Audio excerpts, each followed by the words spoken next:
दोस्तों 15 अगस्त स्वतंत्रता दिवस के मौके पर पीएम नरेंद्र मोदी की तरफ से कुछ बड़ी घोषणाएं की गई हैं, जिनके तहत हमारे देश में आज से ही 5 नए नियम, बड़े बदलाव लागू होने जा रहे हैं। कुछ नई सरकारी योजनाओं के बारे में भी अपडेट है। देखिए, एक तो दिल्ली लाल किले से पीएम मोदी ने बड़ा ऐलान किया, कहा कि पहली नौकरी पाने वाले देश के युवाओं को सरकार देगी 15-15 हजार रुपए। केंद्र सरकार की तरफ से आज से ही यानी इस स्वतंत्रता दिवस से ही ये नई योजना शुरू हो चुकी है और इसी योजना के तहत सरकार ने ये भी लक्ष्य रखा है 3.5 करोड़ युवाओं को नौकरियां दी जाएगी। पीएम मोदी विकसित भारत रोजगार योजना के तहत 3 करोड़ 50 लाख युवाओं को रोजगार के अवसर प्रदान करेगी केंद्र सरकार और इस योजना के लिए बजट भी रखा गया है। लगभग 1 लाख करोड़ का बजट है। एग्जैक्ट आंकड़ा बताऊं तो 99,446 करोड़ रुपए के बजट वाली ये प्रधानमंत्री विकसित भारत रोजगार योजना है और इस योजना का लक्ष्य है 2 सालों के अंदर अंदर हमारे देश में 3.5 करोड़ से भी ज्यादा नौकरियां देना है और इसी योजना के तहत प्राइवेट जॉब पाने वालों को 15,000 रुपए पहली नौकरी मिलने पर सरकार की तरफ से भी दिए जाएंगे उनके ईपीएफओ खाते में। और भी ज्यादा डिटेल आप देख सकते हैं इस योजना के बारे में कि सरकार का प्लान क्या है 2027 तक ये 3.5 करोड़ नौकरियां सृजित करनी है और इस योजना का लाभ किन किन लोगों को मिलेगा इस बारे में भी डिटेल जानकारी आप देख सकते हैं। ठीक है, तो पहली बड़ी घोषणा तो ये रही, पीएम मोदी ने आज युवाओं को बड़ा तोहफा दिया। स्वतंत्रता दिवस के मौके पर ये नई रोजगार योजना शुरू होने जा रही है। और इसके अलावा दूसरा बड़ा ऐलान देखिए दोस्तों, इस बार पीएम मोदी ने स्वतंत्रता दिवस पर तकरीबन 103 मिनट तक भाषण दिया, जो कि दिल्ली लाल किले पर किसी भी पीएम का अब तक का सबसे लंबा भाषण रहा है। अमेरिकी राष्ट्रपति डोनाल्ड ट्रंप के टेरिफ का नाम लिए बिना अमेरिका के राष्ट्रपति को भी जवाब दिया और पीएम मोदी ने पाकिस्तान को भी धमकियों पर मुंहतोड़ जवाब दिया। आज दिल्ली लाल किले से पाकिस्तान को भी सीधी ललकार लगाई। इसके बारे में डिटेल अपडेट मैंने आपको दिन में बताया था डीएलएस न्यूज चैनल पर, है ना। पीएम मोदी ने कहा था कि ऑपरेशन सिंदूर में दिखी आत्मनिर्भरता की ताकत, दुश्मन को पता भी नहीं चला कि कौन सा हथियार उन्हें खत्म कर रहा है। अच्छा, अगली बड़ी घोषणा जो रही पीएम मोदी की वो रही जीएसटी को लेकर और आत्मनिर्भर भारत को लेकर पीएम मोदी ने कहा कि दाम कम पर दम ज्यादा होना चाहिए भारत के प्रोडक्ट्स में, ऐसा ये हम सभी का मंत्र होना चाहिए। अमेरिका के टेरिफ वॉर के बीच पीएम मोदी का ये भी बड़ा बयान देखने को मिला। वहीं पीएम मोदी बोले कि महंगाई कम करने के लिए हम जरूरी सामान पर टैक्स घटाएंगे।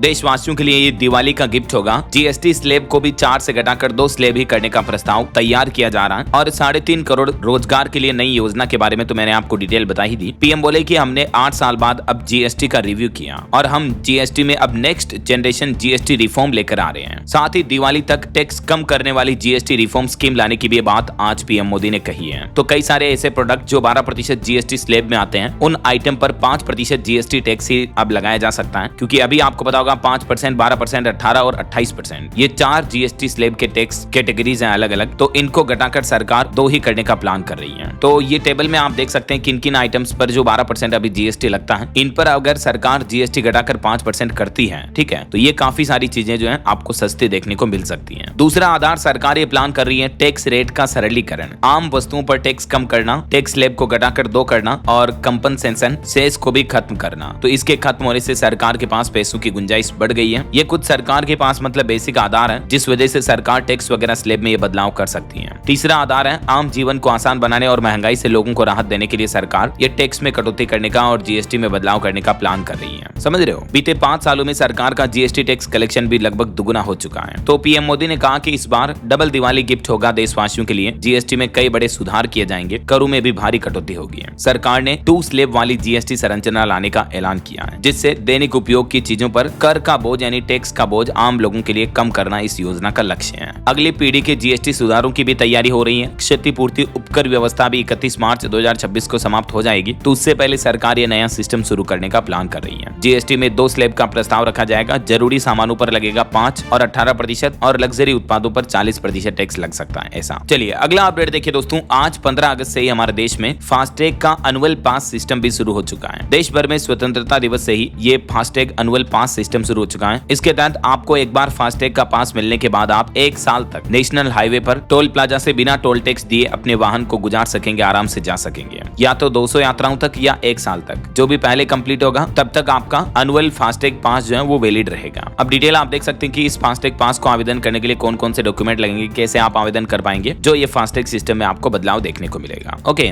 और कुछ स्टेट गवर्नमेंट के भी अपडेट देखिए दोस्तों। 15 अगस्त के मौके पर हिमाचल प्रदेश के मुख्यमंत्री सुखविंदर सिंह सुक्खू ने भी ऐलान किया कि पटवारी समेत कई अलग अलग विभागों में सैकड़ों पद भरे जाएंगे। 15 अगस्त के मौके पर सीएम सुक्खू का यह ऐलान देखने को मिला है। इसके अलावा बिहार की नीतीश सरकार ने भी घोषणा करते हुए कहा कि 5 साल में राज्य में 1 करोड़ नौकरियां और रोजगार देंगे। प्रारंभिक परीक्षा की फीस अब मात्र 100 रुपए होगी और बिहार के 7 शहरों में मेडिकल कॉलेज खोले जाएंगे। बाहर रहने वाले बच्चों के लिए भी बसें चलेगी। आज स्वतंत्रता दिवस के मौके पर भी नीतीश कुमार के ये 4 बड़े ऐलान देखने को मिले। खास करके बिहार के युवाओं को आजादी का ये बड़ा तोहफा दिया नीतीश सरकार ने। ओके, तो उम्मीद है दोस्तों स्वतंत्रता दिवस से जुड़ी ये कुछ सरकारी बड़ी घोषणाएं, नए नियम, बड़े बदलाव के अपडेट आपको जरूर जानने मिले होंगे। वैसे आप कौन से राज्य में रहते हैं, आपके राज्य और जिले का नाम मुझे नीचे कमेंट करके बताइएगा जरूर, ताकि मैं आपके राज्य के समाचार भी आपके मोबाइल तक पहुंचा दूंगा। और बाकी इस वीडियो को लाइक और शेयर करना, DLS न्यूज चैनल को सब्सक्राइब करके बेल आइकन जरूर दबा देना, रोजाना ऐसी इन्फॉर्मेटिव जानकारियां, महत्वपूर्ण समाचार देखते रहने के लिए। ओके, ख्याल रखिएगा अपने आप का, अपने परिवार का। मिलेंगे अगले नेक्स्ट अपडेट में, तब तक के लिए जय हिंद, जय भारत, वंदे मातरम।